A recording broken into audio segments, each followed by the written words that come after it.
Hello, I'm Justin, and I've directed the forthcoming production of The Caretaker here at Chichester Festival Theatre in the Minerva. And I'm really pleased to say that today I'm joined by the cast, and we're just going to give you a couple of little insights into the kind of process that we've gone through to bring this play to life. Thanks so much for joining me for this conversation. Obviously, we've had a great time making this play, and it's been really exciting. I'd love to hear from you through the process, what's been engaging for you about working on The Caretaker? To have only two people, having only two characters on stage for the majority of the play, whoever that might be, is quite intense. And it's really interesting to play that game of chess between two people that don't know each other very well. And it's exciting. And sometimes frightening. Yeah, I mean, that sense of claustrophobia and kind of intensity, as you say, it's felt through the process that the kind of work that we've been doing has been all about like uncovering the characters' intentions, and one of the things I've loved is they're never quite certain, or you're never quite sure what they are, and that's like, it feels like a bit like an archaeologist kind of brushing away, and like you're getting to things a little bit more. I'd love to hear, Ian, from your perspective. I mean, you do leave the stage, but for literally a split second. For a little while, yeah. Yeah. I get the interval. You get the interval. I'm grateful for it. What's that been like for you? I mean. Well, it's. I think it's probably the biggest part I've ever played in terms of the number of lines. Wow. And there are a lot of them, and they have to be fantastically precise. The thing about Harold Pinter, he's a wonderful writer, and he writes very, very precisely. He has a sort of musical head, really. And there are tiny things like, I mean to say, or or O, or A, and you've got to get them right. Otherwise, it sort of distorts the rhythm of the play. It's a bit like, I suppose, learning a piece of music. And once you've got them in your head, it takes a while, then you can be free within them. But every time we make a slight mistake, and we're doing better now, we sort of kick ourselves because we think, there's a little bit of this marvellous play that's just gone to one side. So it's a challenge from that point of view, but it's also an excitement. And as you were saying, the thing about great plays, anyway, is that they always shift. You think one thing and then something else happens. And that's true of all of these characters. And that makes it engaging to play, and I think for people to watch too. It's beautiful the way that he uses such domestic items that mean so much to these people. And they could shift the entire play on the back of how somebody uses a toaster. You're never going to look at a plug again in the same way, are you? No, but it's like little domestic tasks that will never be completed are a life's work. It's sort of incredible. And it started with, as far as I understand it, with an image that Harold Pinter saw. I mean, where he was living, before he was celebrated as a writer, he was an actor on the rep circuit, really, in Ireland and in the UK. And the room near where he and his wife Vivian Merchant were living, he saw one day a guy looking out the window and what looked like a homeless person looking out the window with him. And that was the germ of the beginning of the play. So he didn't sit down with a lot of ideas. That's never how he worked. He started off with an image, like a poet. What would you say makes this play appealing for kind of all ages? What are the things that you think make this play appealing? I mean, it's been lovely. We've had a lovely mixed audience in. And what are the different things that do you get a sense of that when you're on stage? I think this play is particularly important in the time we're living in a time of economic insecurity, post-pandemic world. I think people began to live in very isolated lives as a result of the pandemic. I think that spilled over to working from home and things like that. People having less connection with the world around them, the community around them. And this play looks at three people that are isolated in their own extremely different ways, and to see that human desire to reach out and touch another person is cathartic, and it's I think it's important for now. And you've got these three people that have three very opposing wants, and that's where that conflict comes, and that's where the humour comes from. I knew that Pinter always intended for his plays to be funny, but I think reading it and then throughout rehearsals, the bits that popped out to me were seemingly the gags or things like that, and then bringing it into this space, those things sometimes get a titter or something, but then the things that get it's been surprising, the things that get the laughs or the most reactions are the laughing at the situations, or seeing plot yourself. Laughter is the pleasing laughter. Seeing yourself in these situations. And he's very good at the laughs, Harold. I mean, he was an actor. Yeah, his timing is immaculate, and we do our best to try and match that in what he's written. But he did say, yes, he hoped that people would find the play funny. He did intend them to. Funny on the edge of absurdity, sometimes, almost going to the ridiculous. But the thing that interested him most about the play was when the laughter stopped. But you've got to create that first in order to banish it later, and maybe to make a few points, although he would never ever say that he was writing a play to make points. He was writing about human situations. And this play, I mean, I've known it for the years and seen a good few productions, but now working on it, I'm not surprised, but I'm interested by how much compassion there is in it for the three characters. And obviously, if you don't play that, it's up to the audience perhaps to feel it. But that's a very strong binding force in the play, compassion.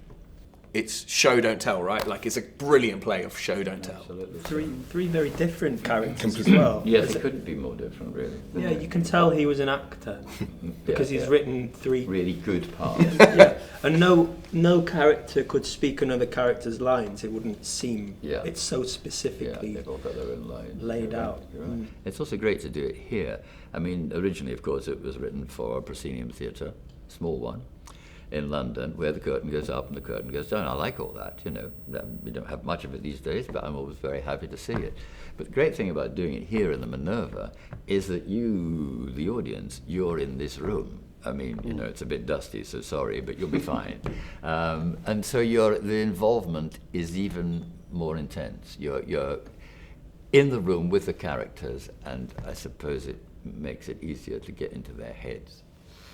Yeah, and I'm delighted you say that, and I think you guys enjoy playing this space, right? It's a great place. Great. And that sense that the play, often you find yourself laughing and then going, should I be laughing? And that sense of being in the room I feel heightens that sensibility like tenfold, which is really, like a little crucible in here, which I absolutely love. It's worth coming just to see this incredible room. Yeah. So the detail is unbelievable. Yeah, the guys have done wonderfully. I mean, in terms of collecting the props, designing the sets, and I know there's a story about the boards, isn't there? There is, yes. So Stephen Brimson Lewis has designed the world that we're living in, and him and Jamie Owens, who's the prop supervisor, they did a brilliant job, because also we arrived in day one of rehearsals and we had every single practical thing we needed, which never happens. And obviously these are really bespoke things, 1950s plugs and vacuum cleaners and so on and so forth. And we, which has been amazing, and given you guys the chance to really pick those things up, live them, own them. But what Ian's alluding to is our beautiful, beautiful in the sense that they're very authentic and stained and painted with mould and so on and so forth, floorboards actually have had another life in some of the Star Wars episodes. Apparently. That wasn't why I brought it up. No. You were in that, weren't you? Now again. Ian, you worked with Harold Pinter several times. And could you... And he was obviously... He was three things. He was an actor first. He was a brilliant playwright, writer in general. And of course he was a director as well. Yeah. And could you just tell us a little bit about your experiences of him? With Jonathan Kent, I ran the Almeida Theatre in London for about 13 years from 1990. And we wanted to do a lot of new plays and a lot of plays that had been seen previously, but maybe not that often, or maybe not in particular kind of ways. And we really passionately wanted to do plays by Harold Pinter, who I think I can say at the time, we're talking 1991, wasn't very fashionable. People weren't doing his work. And we wanted to do Betrayal, which is another of his great plays, three-hander. And his agent, whom we knew well, said, well, that's great, of course, I'll put it to Harold, but I think that's not a play he wants doing at the moment. So I said, anyway, I'll get in touch with him. And he said, all right, the Almeida's an interesting theatre. I know who these people are. Why don't you put a few ideas on paper? In other words, who you might like to be in it and who you might like to direct or who you might like to design it. So we did that very carefully, comprehensively. And he said, oh, well, we need to have lunch then. So we had lunch round the corner from where I still live, in Notting Hill, not far from where he lived. And there was a couple of bottles of wine on the table, and we got on famously. And that was the beginning of a professional relationship with one of our greatest writers. And yeah, we did Betrayal. And then that led to him always wanting, at that time, his new stuff to be done at the Almeida, and he wanted to direct it, of course. And also he was very attracted by the idea of David Laveau, who directed Betrayal, directing his work, because he really had, as Justin does, a sort of insight in how to approach it. And then we also, well, it was his idea actually, got him to act in his own play, No Man's Land, which was originally done with John Gielgud and Ralph Richardson, and he played the part that Ralph Richardson created. And he used to say, I didn't write it for them, you know. So they were very good, but I didn't write it with them in mind. The way he talked, very sort of, brusquely, but affectionately. He was wonderful with actors. Being an actor himself, he knew what we're going through, was always sympathetic. Actors loved being directed by him. And we were fortunate to do his new stuff. And in fact, the last play that he wrote, Moonlight, he gave to us, and full circle, really, because Ian Holm, wonderful actor Ian Holm, who had appeared in The Homecoming all those years ago at the Aldwych, which I saw, returned to the stage, which he'd been away from for too long, in a great part. So we have a great history with Harold. I've never been in any one of his plays. I've always wanted to. So thank you, Justin, for asking. That's amazing, Ian. Well, thank you for accepting it. Thank you all for accepting it. I love the fact that you got to work with him in all three of those different ways. Did he ever, because the impression you get is he never had any insecurities and he was just perpetually confident. Did you ever see any chink of anything in him? Oh, I think so. Yeah. Insecurity also manifests itself by people appearing to be extremely secure, and Harold was entirely, properly self-confident, but his plays, he would say, are not political. I mean, obviously they deal with themes which are universally political, but he didn't set out to write political plays. Later on, he did specific little pieces, which he felt very strongly about a particular situation.